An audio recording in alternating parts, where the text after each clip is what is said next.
नागरिकता जो है ना 2008 के अंदर मिली है, पंचायत के अंदर एंट्री हुई है और उसके अंदर मुझे नागरिकता मिली है। और नागरिकता में तत्कालीन प्रधान जो है ना, जो कि आज भी उनको प्रोव कर रही है ना, वो इसके अंदर है और ये सारे इनके इन्फ्लुएंस के अंदर है ना। और किस लेवल में इनको नागरिकता मिली है पंचायत के अंदर में, और उसका बर्थ जो है ना 1985 का है ना। और बर्थ का ना कोई सर्टिफिकेट है ना किस तरह का है, किस तरीके बायोस्टैट का बायोजाइम बढ़ना जरूरी है। हमने तो वहां बगीचे में जाकर भी देखा है। मुझे तो ये लगता है कि शायद बाउंडेड लेबर जो है ना आज तक डॉक्टर साहब रहे उनके ना, कहीं वो उससे जो है ना सेब की भी जो है ना जिस तरह की परिस्थिति है, जिस तरह का वहां पे हालत है ना। और इनका जो है ना चार गाय इन्होंने खरीद के दी, उसको परिवार ऊपर बढ़ाया, आर्थिक अपनी कर रहे हैं। और ये IRDP के अंदर है जो कि 35 लीटर दूध जो है ना क्या नाम बेचते हैं, गाड़ी के मालिक ये लोग है ना। और ये किस तरह से आई है, ये जो है ना तत्कालीन प्रधान जो कि आज इनकी जो है ना इसकी इंक्वायरी होनी चाहिए है ना। और इसकी इंक्वायरी होनी चाहिए, ये हम मांग करते हैं कि गाड़ी के मालिक होने के बावजूद 35 लीटर दूध बेचने के बावजूद जो है ना उनको IRDP के अंदर में रखा गया। एक घटना घटी, उसके बाद में मीडिया के माध्यम से भी एक वीडियो वायरल करने की कोशिश की गई, जिससे कि सेंसिटाइजेशन करने की कोशिश की गई कि भी बच्चों को मारा जा रहा है, औरतों को मारा जा रहा है, और दराट से जो है ना वो क्या नाम गाय के ऊपर भी जो है ना वो हमला किया जा रहा है। एक असामाजिक तत्व जो है ना इस तरह की घटना को अंजाम दे रहे हैं। ये अधूरा था और एक तरफा था। मैं मीडिया से भी करना चाहूँगा, बहुत ही एक मतलब इमेच्योर जो है ना वो इसको डाला गया।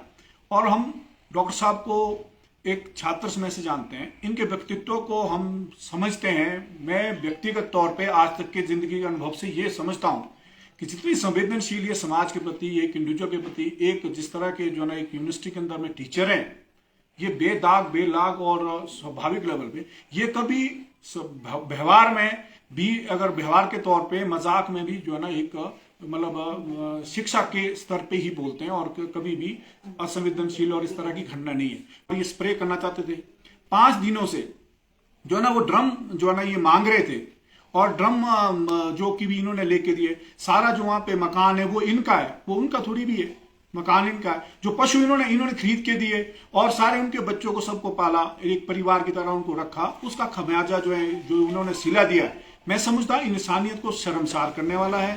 कोई भी आदमी इस तरह से जो है ना ये करना जो है ना नहीं चाहेगा। और हम ये भी कहना चाहते हैं कि इस तरह की जो यहाँ पे लेबर जो आती है, नेपाल की लेबर जो यहाँ पे आती है और भी लेबर होती है, वो सीजन तब सीजन जो है ना हिसाब किताब होता है। और जो इतने लंबे समय में अगर आपका हिसाब किताब नहीं हुआ है तो ये आरोप लगाना और एक सभ्य समाज के लिए सही नहीं है। सबके पास में यहाँ पे क्या हम जो ऐसे लोगों को बढ़ावा दे के क्या यहाँ पे हम जो है ना एक इस तरह की असामाजिक गतिविधियों को बैन से और करने को एक अराजकता पैदा करना चाहते हैं।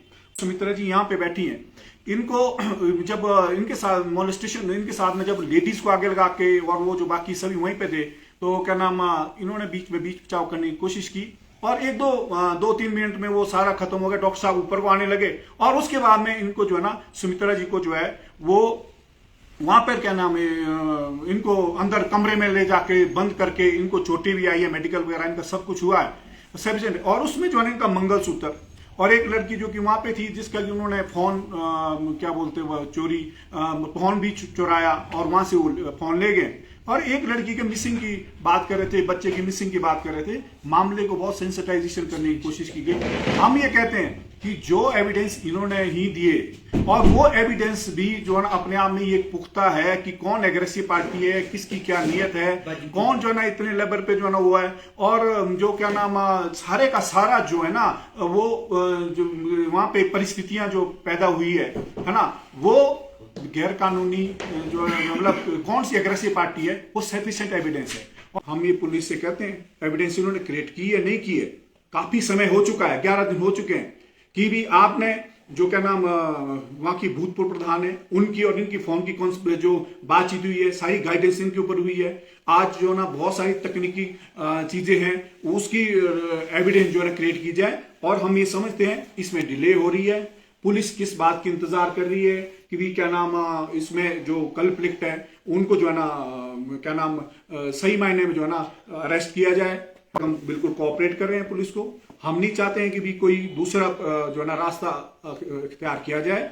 और जिस तरह से सुमित्रा जी यहाँ पे है ना, किडनैपिंग का सीधा सीधा बनता है कि आप अंदर जाके और अंदर जाके इनके साथ मोलेस्टेशन हुआ, और जो बाद में ये दिखाया जा रहा है कि भी उसके ऊपर हुआ। इनको छुड़ाने के लिए जो कभी रास्ता नहीं था, वो लोग उन्होंने दराट से आके उसमें जो ना आप देखते हैं वीडियो जितने भी आए, मतलब इनके खिलने हैं, उस तरह के अटैक जो ऊपर कर रहे थे, और उसके बावजूद उन्होंने अपना रक्षा की और इनको छुड़ाने में छत जो है ना वो पटनी जो है जरूरी थी, क्योंकि वो अंदर थे, है ना, 45 मिनट पूरे जो है ना ये जो है ना उनके कब्जे में रहे, अंदर उनके साथ में मारपीट ऊपर से हुई, है ना। ये सारा जो बयान है पुलिस के अंदर भी दर्ज है। ये सारी बात जो हुई उसमें सारा ये जो षड्यंत्र किया जा रहा था, बाजू टूटने का, थाने के अंदर बात करने का, मिसिंग होने का, ये सारी बातें झूठ ही निकल हो गई। 11 दिन बाद पुलिस कह रही है कि सब, मैंने पूछा इनको, मैंने कहा जो मिसिंग थी वो लेडी अभी मिसिंग ही है, हमने पकड़ के रखी है। बोले नहीं जी, वो तो आज उसका मेडिकल भी हो रहा है, सब कुछ हो रहा है, तो वो बच्चा भी है, सब कुछ है। लेकिन वो सेंसेशनलाइज करने का मतलब था कि लोगों को डाइवर्ट करना है, पूरे लोगों सोशल मीडिया पर इस तरीके का इंप्रेशन भेजना है कि हम बड़े हैवानियत वाले लोग हैं और हमने कोई बहुत बड़ा अत्याचार किया। दराट जो निकले, वो मैं देख रहा था, इसमें पहले ही बताया, वो दराट उनके पास थे, हमारे पास तो किसी आदमी को दराट का कोई मतलब ही नहीं था। हमारे सेल्फ डिफेंस के लिए जब उनके दराट निकले, तब हमारे लोगों ने डंडे वहां उठाए, जो वहां पर लकड़ी, जो छांग की लकड़ी होती है ना, उसे उठा करके उनको जरूर जो है मारा, इनको छुड़ाया। पहली बात तो इनको पूरी छतें पटनी पड़ी, क्योंकि वो अंदर ही अंदर है, वो निकालना पड़ा। जब पुलिस आई तो पुलिस को बोले जी, मैंने कहा जी अंदर लेडी है हमारी, उसको कैसे निकालेंगे? फिर उसको निकाल, और वो अनऑथराइज्ड उन्होंने जो है गैलरी सी थी बीच में, उसके ऊपर मेरी चादरें चोरी करके, चोरी करके, मेरा सीमेंट चोरी करके 2 एक्स्ट्रा कमरे इन्होंने बना लिए हुए थे अंदर। हम तो बहुत कम रहते थे।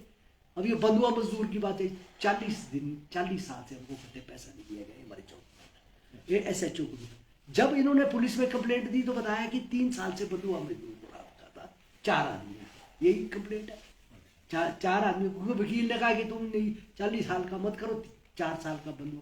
अब बंधुआ मजदूर कौन है? जो आदमी ये कह रहे हैं 30 लीटर दूध जो है संधू बाजार में मिलता है, उसकी बीवी कपड़े सिलती है औरतों की, इसकी इनकम 40-50 हज़ार है। IRDP और BPL का उसको बना रखा। ये बहुत बड़ा षड्यंत्र है, इसमें पंचायत के लोग मिले हुए हैं, है ना। और हमने वो भी कंप्लेंट दी, नागरिकता दिलाने में मैंने भी जो मदद कर सकता था मैंने भी। लेकिन मैं सच्चाई आपको बता रहा हूँ, 2008 में वो पंचायत में एंट्री है, 1985 का जन्म है, कैसे एंट्री हो जाएगी 2008 में पंचायत में?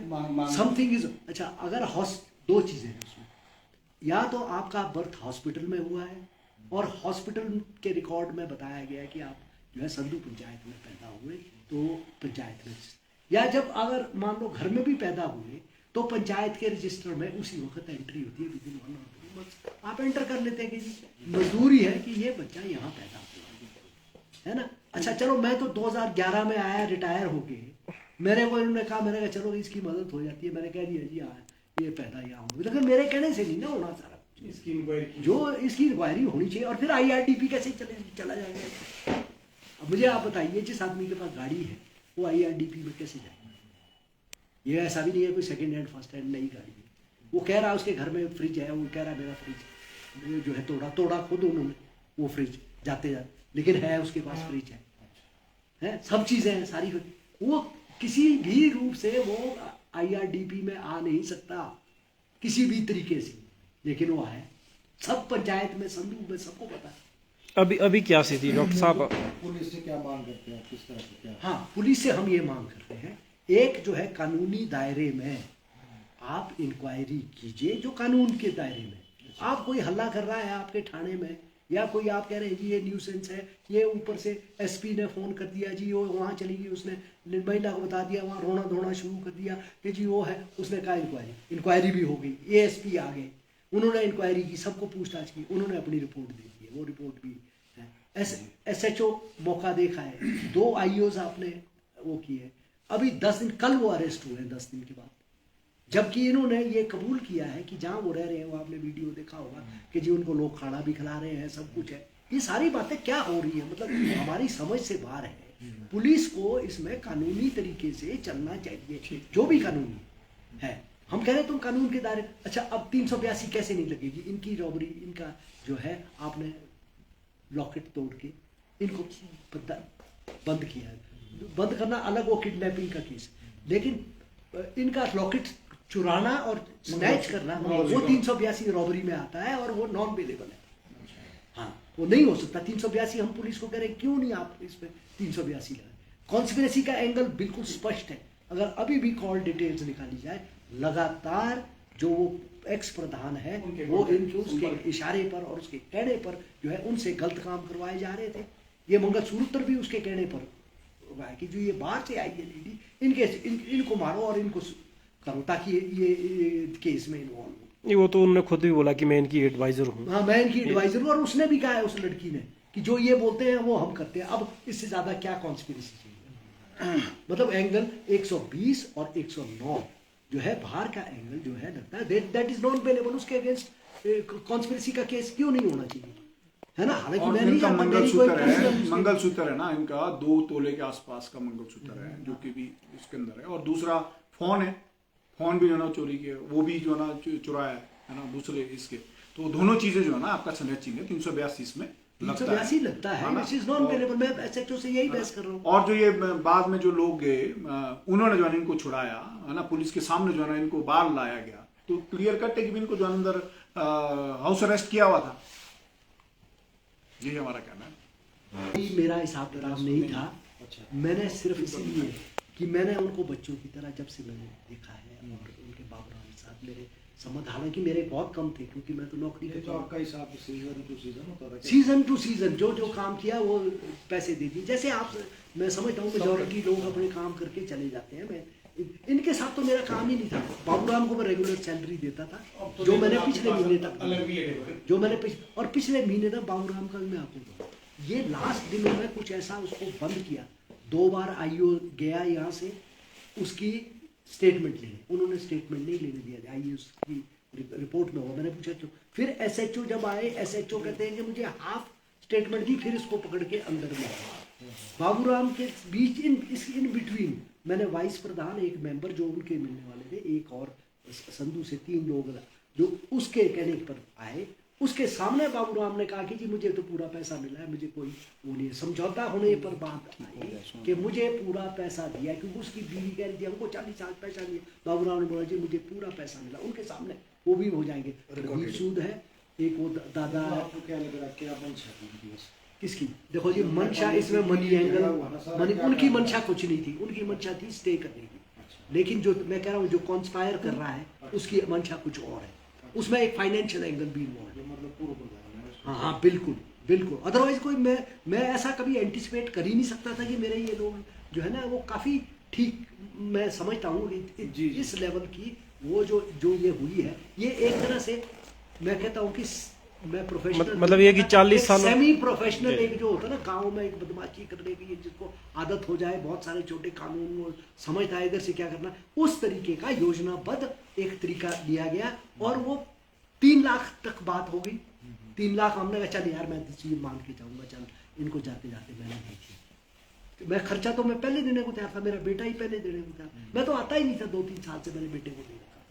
जब वो उसको वो उसके पाँव नहीं जमने दे रहे थे, हैं उसको बोलते थे तू कौन है। फिर मैं 4 बार उनको कहा, मैंने कहा यार मेरा नाम काहे को ले रहे, मैंने तुम्हारे को बता दिया है कि ये देखेगा। ये सारी जो है इसमें फाइनेंशियल एंगल बड़ा स्ट्रॉन्ग है, जिसमें हम आपको तथ्य भी बता देंगे और वो लोग भी वक्त पर पेश हो जाएंगे, जिसमें कहा गया कि पैसा इनको नहीं देना, पैसा हमारे को देना। ये भी बात हुई। ठीक है। अपनी पहचान बनाना। मैं मिट्टी हूँ, हर मौसम मुस्कुराऊंगा, मेहनत के बलबूते खिल जाऊंगा। जरूरी है बड़े ख्वाब देखना और ख्वाबों को हकीकत बनाना, क्योंकि जिंदगी में आगे बढ़ते रहना सबसे ज्यादा जरूरी है। बायोस्टैट का बायोजाइम, बढ़ना जरूरी है।